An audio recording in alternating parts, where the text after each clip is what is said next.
même pendant la Deuxième République, dans les positions qui étaient celles d'hier, aujourd'hui dans la position de la démocratisation.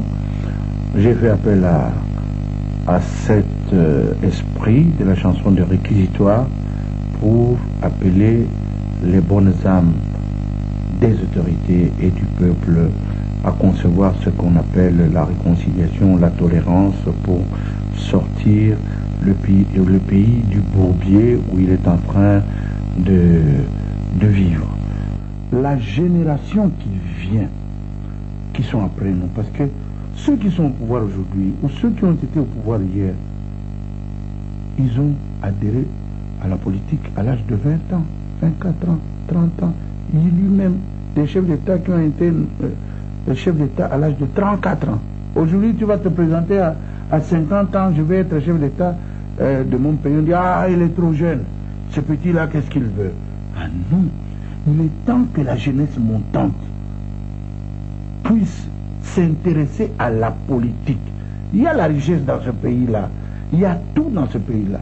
Tant que les Zaïrois jeunes, qui aujourd'hui a 19 ans, 20 ans, 30 ans, ne veulent pas s'intéresser, un beau jour, il y a des gens d'à côté qui iront prendre ce pays-là et ils se mettront à genoux pour commander leur propre richesse. J'appelle à toute la jeunesse de prendre conscience qu'ils doivent faire la politique.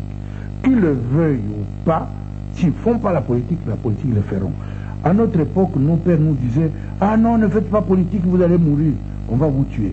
Mais si on fait maintenant le constat des personnes apolitiques qui sont morts par rapport aux politiques qui sont morts, ceux qui se sont le nombre le plus élevé de rescapés, ce sont ceux qui n'ont jamais fait de la politique. Je n'ai pas voulu dire ça. J'ai voulu dire que ceux qui sont restés plus en vie, ce sont ceux qui ont fait la politique. Et la politique de pointe, et la politique de dictat, et la politique de submersion des autres.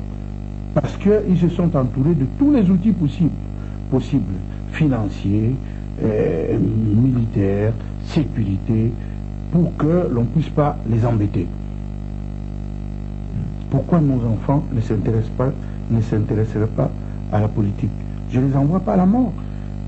Qui me disent, s'ils ont un oncle qui était maçon, qui était fonctionnaire, mais la plupart sont morts parce que le pays a été tellement mal préparé que ces fonctionnaires sont morts de découragement, de maladie, sans les moyens de se soigner. Ces maçons, ces musiciens, c'est tout le monde. C'est comme si c'était des gens